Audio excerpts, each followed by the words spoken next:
Assalamualaikum warahmatullahi wabarakatuh. Alhamdulillahilladzi nahmaduhu wa nasta'inuhu wa nastaghfiruh wa na'udzu billahi min syururi anfusina wa min sayyiati a'malina. May yahdihillahu fala mudhillalah wa may yudlil fala hadiyalah. Qala Allah Ta'ala fi kitabil karim, a'udzu billahi minasyaitonir rajim. Wa ma khalaqtul jinna wal insa illa liya'budun. Tidaklah aku ciptakan jin dan manusia kecuali untuk semata-mata menyembahku. Surat Az-Zariyat ayat 56. Ibu-ibu dan bapak sekalian, kita bersyukur kepada Allah SWT. Salawat dan salam selalu kita mohonkan kepada Allah supaya Allah terus curahkan kepada junjungan kita Nabi besar Muhammad sallallahu alaihi wasallam. Topik pengajian kita di siang ini berkenaan dengan bagaimana kita mengukur keikhlasan ibadah kita kepada Allah. Bagaimana kita tahu bahwa kita ikhlas beribadah? Bapak Ibu sekalian, ayat yang kita bacakan tadi itu, wa ma khalaqtul jinna wal insa illa liya'budun. Tidaklah aku ciptakan jin dan manusia kecuali tujuan satu-satunya adalah agar jin dan manusia menyembahku. Allah sudah gariskan di sini tujuan penciptaan jin dan manusia oleh Allah adalah agar jin dan manusia itu hanya menyembah Allah. Tapi dalam kehidupan ini kita menyaksikan beragam bentuk orang beribadah, menghambakan diri kepada Allah. Setidaknya kalau kita mau jujur dan terbuka, ada 3 corak manusia dalam melakukan ibadah, dan ini juga mencerminkan corak keikhlasan mereka kepada Allah. Pertama, ada manusia, dalam hal ini tentu orang Islam, karena kita hanya berbicara tentang orang Islam. Ada orang Islam dalam hal beribadah, mereka berpikir kalau lai bisa jadi, indah dapat ada. Apa maksudnya itu? Banyak kita saksikan bagi orang-orang kita, saudara-saudara kita orang Islam, beribadah itu tidak nomor 1. Lah selesai semua urusan, lah tuntas semua pekerjaan, tidak rami orang di kedai lain, baru kemudian akan menunaikan salat. Jadi kalaupun akan salat juga, maka dituntaskan dulu non wajib dulu. Yang wajib urusan dunia. Jadi bagi golongan ini yang wajib adalah urusan dunia, menyelesaikan urusan dunia. Karena apa? Mau pikir mereka, kalau hendak awak menyelesaikan siapa lain? Kalau bukan kita yang menuntaskannya, siapa lagi? Maka inilah dasar berpikir mereka. Mereka tuntaskan semua pekerjaan, rapik dulu, habis semua pembeli di toko dulu, langang orang baru akan mau salat. Orang ini Islam juga, KTP-nya Islam, acuh-ucuh ke masjid. Tapi bagi mereka datang ke masjid beribadah bukan hal yang nomor 1. Yang nomor 1 apa? Dunia. Kesibukan dunia, kesibukan kantor, kesibukan di rumah, kesibukan di sawah dan di ladang, atau kesibukan di toko. Dan ini kita saksikan dalam kehidupan sehari-hari. Orang-orang yang dalam kehidupannya, bagi dia mendekatkan diri kepada Allah, menghambakan diri kepada Allah, bukan merupakan yang nomor 1.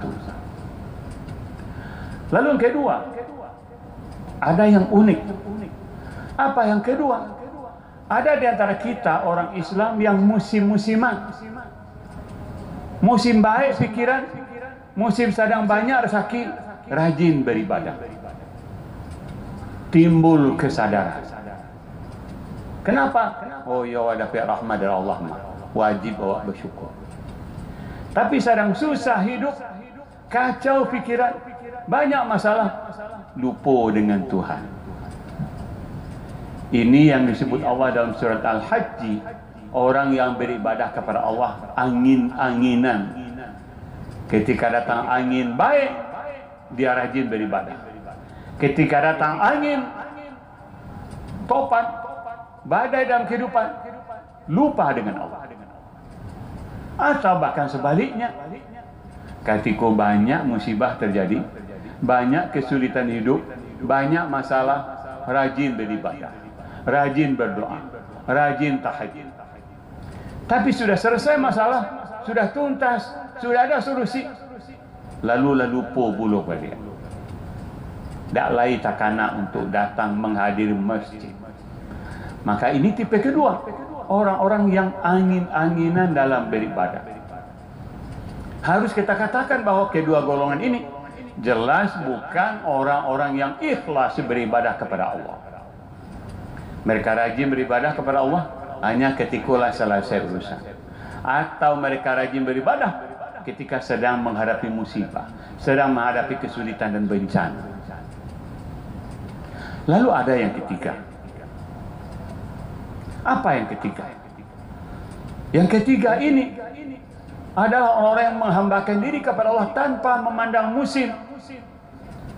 Musim angin baik, musim angin topan, kesulitan hidup atau kemudahan hidup, kapanpun orang ini merasa perlu untuk segera beribadah kepada Allah, segera memenuhi panggilan Allah. Yang membuat hatinya tenang dan damai adalah bersungguh-sungguh mendekat kepada Allah. Dan itu yang mereka rasakan. Karena itu setiap kali misalnya datang azan, orang-orang seperti ini bukan menunggu azan dulu baru ngambil wudhu, tidak.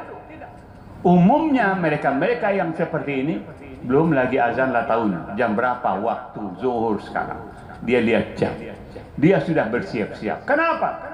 Inilah jalan bagi dia yang bisa menenteramkan hati, mendamaikan jiwa. Di situ ada kepuasan. Lalu begitu ibadah mereka lakukan, mereka berdoa memohon kepada Allah dengan penuh harap dan cemas. Inilah yang diingatkan Allah dalam surat Al-Anbiya ayat 90. Apa kata Allah? Wa kanu yusari'una fil khairat wa yad'unana raghaban wa rahab wa kanu lana khashi'in. Orang-orang yang ikhlas beribadah itu adalah orang yang terus bersegera untuk melakukan ibadah kepada Allah, mendekatkan diri kepada Allah. Mereka terus berusaha secepat mungkin menjadi yang tercepat. Tidak ada bagi mereka kamus, oh diselesaikan dulu, diselesaikan dulu. Tidak. Mereka rela meninggalkan kesibukan di kantor. Mereka rela meninggalkan kesibukan dan ramainya orang di kedai. Mereka rela meninggalkan apapun kesibukan. Demi apa? Datang memenuhi panggilan Allah. Yusari'una bil khairat. Mereka bersegera, basigio, secepat mungkin datang memenuhi panggilan Allah. Kenapa demikian? Disitulah mereka merasakan ketentraman hati, kedamaian hati, kesejukan jiwa. Lalu dengan itu mereka terus mengadu kepada Allah dengan penuh harap dan cemas. Nyo minta kepada Allah, ya Allah, ambo punya masalah, saya punya banyak masalah, kesulitan. Hanya Engkau tempat saya mengadu kepada Allah, ya Allah. Tidak ada tempat lain bagiku untuk mengadu, ya Allah. Ya Allah, mudahkan urusanku. Ya Allah, anugerahkan kepadaku jalan keluar dari berbagai kesulitan yang aku hadapi. Orang-orang ini memiliki ciri yang tidak dimiliki oleh dua golongan yang tadi, yaitu golongan pertama yang berpikir beribadah jadi tindak anti. Yang kedua orang-orang yang angin-anginan. Maka yang ketiga ini, bagi mereka tidak ada kamus angin-anginan. Dimanapun, kapanpun mereka akan selalu mengutamakan dan bersegera memenuhi panggilan Allah. Wa kanu yusari'una fil khairat. Bersegera. Kaum muslimin yang berbahagia. Maka mari kita melakukan introspeksi, melakukan muhasabah. Apakah dalam beribadah kepada Allah kita sudah termasuk kepada golongan yang ketiga ini? Atau jangan-jangan kita masih berada pada golongan yang kedua? Atau mohon maaf lebih serius lagi, jangan-jangan ada di antara kita yang masuk kepada golongan yang pertama. Karena itu marilah kita selalu bermohon kepada Allah. Mudah-mudahan Allah bagi kita satu-satunya tempat menyadarkan kehidupan, tempat menyadarkan urusan, tempat mencari, menemukan kedamaian hati, ketentraman jiwa. Tidak ada yang lain. Kalau ini kita rasakan, begitu habis salat ada rasa kesejukan di jiwa, maka ini insya Allah mencerminkan bahwa kita sudah termasuk kepada golongan yang ketiga itu. Mudah-mudahan dengan hidayah Allah golongkan kita kepada golongan yang ketiga. Dan mari kita terus pertahankan keikhlasan kita kepada Allah. Mari kita selalu bersegera memenuhi panggilan Allah. Karena hanya dengan bersegera itulah Allah akan limpahkan rahmat dan karunia-Nya yang tiada terhingga kepada kita. Mudah-mudahan ada manfaatnya. Wabillahi taufiq wal hidayah. Wassalamualaikum warahmatullahi wabarakatuh. Allahu akbar, Allahu akbar. Asyhadu an la ilaha illallah. Asyhadu anna Muhammadar Rasulullah. Hayya 'alas salati, hayya 'alal falah. Qad qamatis salatu, qad qamatis salah. Allahu akbar, Allahu akbar. La